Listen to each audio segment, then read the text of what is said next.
Hey guys, Regal Reviews here. It is White Rice Wednesday, which means time for my Survivor recap. So, I'm not going to go into too much detail about the finale. It was 3 hours.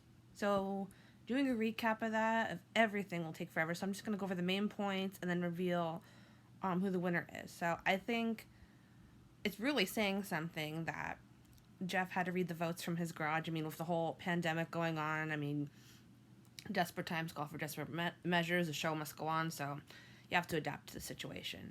So the Edge of Extinction challenge, Natalie, as we saw last week, bought 3 advantages, and they worked in her favor because Natalie got back in the game. And I've never been too much of a Natalie fan, but this season I became a Natalie fan, and I appreciate the game she played. I mean, she was the first one out, and she used the advantages and everything to still kind of play the game. So I give her major credit for that. I don't think anybody could take that game away from her.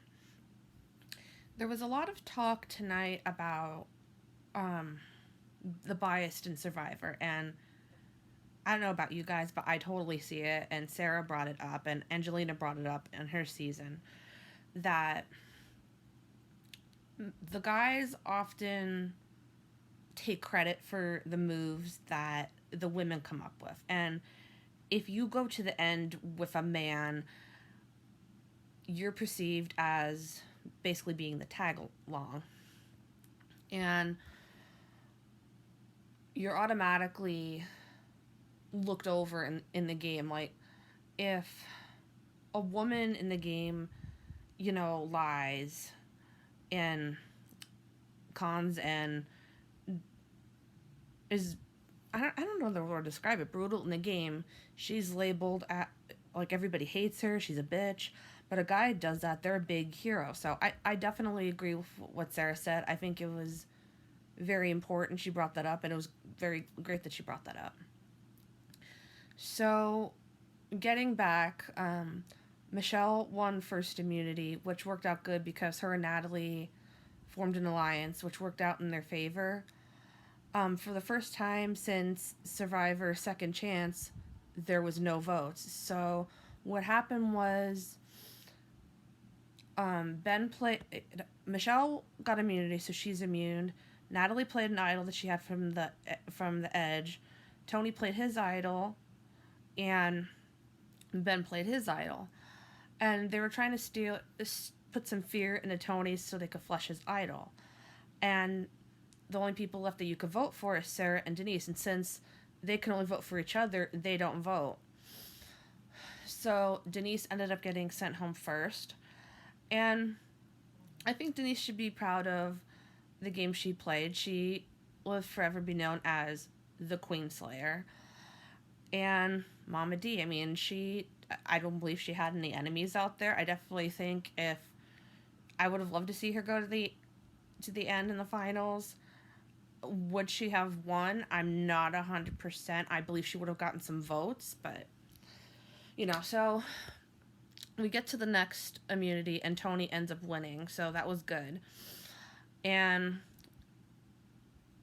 Natalie ended up finding another idol. So then the question was, would Natalie play that for herself or would she play that for Michelle? Because Natalie had played it for somebody else before in their season.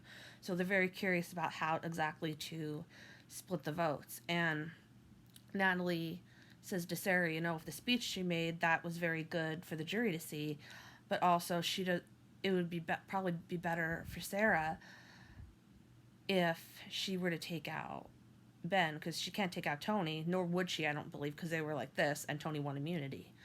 So Sarah ultimately voted out Ben, and it was a very emotional moment because, Ben and Sarah had, a real conversation, and Ben gave her permission to vote him out. And if you've seen my recaps, I've never been a Ben fan, but I give major respect to him for basically sacrificing his game so Sarah could have a chance at winning. I mean, that takes a lot. You're basically giving up the money to have somebody else win, so major props to Ben for that. So we get down to final immunity, and Natalie ends up winning. So, judging by what we've seen in tonight's episode, it's pretty clear she's going to take Michelle.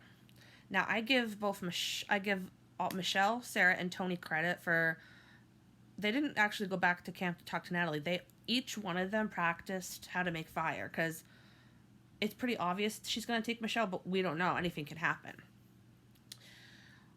The best case scenario for Natalie, I believe, would be to have she could pull a Chris and take Tony out herself, or the only other scenario I seen was having Sarah and Tony go to fire, and sure enough, she did have Sarah and Tony go to fire, and I've got to say that was the closest fire making challenge. I mean, regardless of the fact that fire challenge is now at the final four, and they've had fire challenges before when there's been a tie. That was by far the closest I've ever seen. Like, Sarah's actually got up to the rope and started, I don't know if you call it burning the rope, but it was up there at the rope. So I'm like, oh my God, Sarah's going to win. But then it starts to go down. It didn't extinguish all the way, but it went down. Then Tony's went up, and it literally came down to seconds, it looked like. And Tony ended up winning. So Natalie, Michelle, and Tony are in the final three. And the jury, they're basically, looking for what moves did they make, how did they utilize the advantages, how did they come up from the bottom if they were on the outs. It seemed like they looked at immunities, gameplay, also the relationships that they formed. And it looked like a close vote at the end. I was literally on the edge of my seat, and it ended up being Tony that won Winners at War. So congratulations, Tony. I'm so happy that you won. I was very hesitant when I picked you in drafts because you're kind of like my wild card pick because I wanted you to win, but at the same time I thought people might perceive you as a threat. But here's a fun fact if people weren't paying attention. We all know Tony's a big threat. He's right up there with Boston Rob in the threat meter. But he got no votes this season. And nobody got Tony out. So the fact that Tony basically, like JT, I don't believe correct me if I'm wrong, but JT didn't get any votes against him during his season, in his first season, right? So Tony basically played a perfect game. And he's now the king of Survivor. And major props to Natalie. You definitely deserve to be in the final three.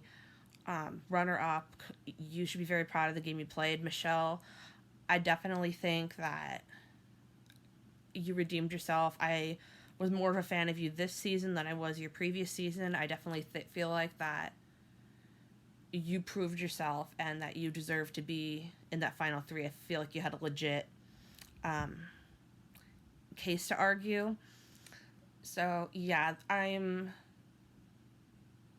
so bitter. It's so bittersweet that this season's over. It was such an amazing season, honestly, and one of my top 5 favorite seasons. It had a lot of emotional moments tonight. I mean, it got me crying twice. I think at the end of the Edge challenge, when you realize their games are all over and they're all having these moments, I, for one, would have loved to see Boston Rob come back. I'm biased because I've been a fan of him since I was like 7. I would have loved to see Ethan come back because from what he's been through and literally survived, it would have been a true underdog story for him to come back. But they all had their moments, like talking about their families, and I think what really got me was Boston Rob and Amber. They're both crying and saying that, Amber is basically saying like this game is basically Boston Rob's life, whereas Boston Rob is saying how strong his wife was because Amber kind of brought up what Michelle thought that not what Michelle thought. She got feedback that she didn't deserve her win this season, and Amber got also feedback that she didn't win her season. The only reason why she won was because they hated Rob more. And a win's a win. I mean, you win, you deserve the win. So Rob said Amber's basically the strongest person you know. He knows. I Got emotional with the whole Ben and Sarah moment. And I really gotta say, I mean, regardless if you're fans of Sarah and Tony or not, one thing you can't take away is the fact that the Cops Are Us alliance is the strongest. It's probably my favorite alliance in the whole game of Survivor, and that is I think that alliance represents strength and loyalty and unity. They were loyal to each other, and they could have easily, if Tony or Sarah had won final immunity, they could have easily said, well, I'm going to take them out and send them to fire. That's what one would think, but it's legit seemed like they're going to take each other to the end. And when Tony won, he got emotional.